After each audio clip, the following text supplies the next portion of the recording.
Hello, ninth class. This is going to be the third lecture of this particular chapter, and in this, we are going to talk about the adoption and enforcement of our constitution. आपको पता है कि constitution के लिए constitution बनाने के लिए एक कमिटी बनाई गई थी. कॉन्स्टिट्यूंट असेंबली थी. कॉन्स्टिट्यूंट असेंबली के अंडर कमिटीज थी. उसमें से one of them was drafting committee, जिसके की चेयरमैन थे doctor Bhimrao Ambedkar, who was also the first law minister of independent India. तो उनके देख रेख में हमारी जो ड्राफ्टिंग कमेटी थी उसने काम किया, मतलब हमारा पूरा कॉन्स्टिट्यूशन बनाया गया. It is the lengthiest written constitution in the world. Okay. The Constituent Assembly began its work. देखो यहाँ पे Constituent Assembly की बात हो रही है, ड्राफ्टिंग कमेटी की बात नहीं हो रही है. Constituent Assembly began its work on December 9, 1946 and completed the work on November 26, 1949. दस यहाँ पे कॉन्स्टिट्यूंट असेंबली के अंडर जो ड्राफ्टिंग कमेटी है उसकी बात हो रही है. एक्चुअली ड्राफ्टिंग कमेटी ने बनाया है कॉन्स्टिट्यूशन. आप यहाँ पे अगर आपसे पूछें कि किसने ड्राफ्ट किया कॉन्स्टिट्यूशन, किसने बनाया, तो आप लिखेंगे ड्राफ्टिंग कमेटी. ठीक है, कॉन्स्टिट्यूंट असेंबली नहीं लिखेंगे. और ड्राफ्टिंग कमेटी के चेयरमैन कौन थे? Doctor Bhimrao Ambedkar, doctor B.R. Ambedkar. Okay. तो complete the work on November 26, 1949. नवंबर 26, 1949 में कंप्लीट हो गया था हमारा constitution, but it was enforced, means वो लॉ बना, वो हमारी कंट्री में लागू हुआ. कब से? 26 जनवरी 1950, जिसको हम बोलते हैं रिपब्लिक डे.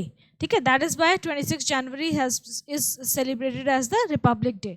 तो कॉन्स्टिट्यूशन डे जो है, that is also known as the national law day, which is celebrated in India on the 26 of November every year to commemorate the adoption of constitution. ठीक है, अडॉप्शन हुआ था उस दिन constitution का, लेकिन उसको लीगली एनफोर्स किया गया है 26 जनवरी 1950 में पूरी कंट्री में.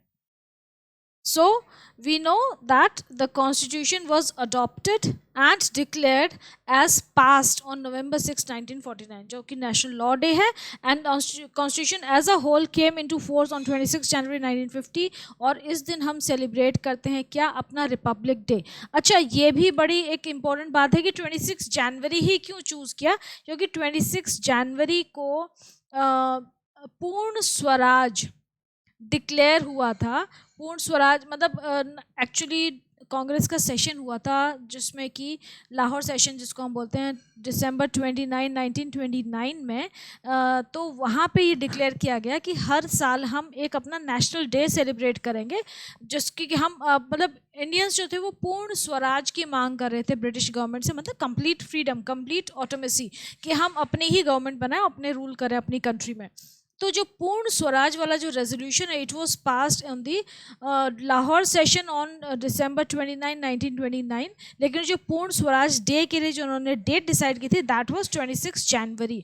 सो it was decided to celebrate 26 January as the independence day every year. लेकिन अब हम इंडिपेंडेंस डे तो 15 अगस्त को सेलिब्रेट करते हैं.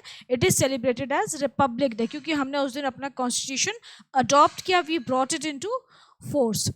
तो बस इतना सही आपको इसमें देखना है. बहुत छोटा सा लेक्चर है ये. डॉक्टर राजेंद्र प्रसाद जो कि हमारे प्रेसिडेंट थे कॉन्स्टिट्यूंट असेंबली के, उसके साइड में B.R. अंबेडकर की फोटो है, जो कि हमारे कहाँ के चेयरमैन थे ड्राफ्टिंग कमेटी के, जिन्होंने कि पूरा हमारा कॉन्स्टिट्यूशन ड्राफ्ट किया है.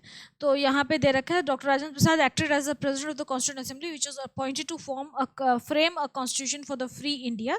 Letter on 26 January 1950 the new constitution of India was put into practice. He was unanimously elected as the first president of the Indian Republic. He was the only president of India who adorned his highest office for 12 full years. 12 साल president रहे 1950 से 1962 तक. ठीक है, और Indian national Congress के भी 3 बार president रहे हैं, 1934, 35 एंड 39 में. And then Dr. B.R. Ambedkar, he is also a very, very significant figure in the history of Indian independence की struggle. And Dr. Rajendra Prasad उनके बारे में कह रहे हैं कि sitting in the chair and watching the proceedings from day to day I have realized, as nobody else could have, with what zeal and devotion the members of the drafting committee, and especially its chairman, Dr. Ambedkar, Dr. B.R. Ambedkar, in spite of his indifferent health, have worked. We could never make a decision which was or could be ever so right as when we put him on the draft committee and made him his chairman. He has not only justified his selection but has also added luster to the work which he has done. So that is a very very important constitution of Dr. B.R. Ambedkar, क्योंकि इतना बड़ा constitution step wise बनाना, बहुत तरीके से उसमें सारी चीज़ें include करना, it's a very big deal. So that was all about the adoption and enforcement of the constitution. इसके बाद हम प्रियम्बल करेंगे नेक्स्ट लेक्चर में. ओके.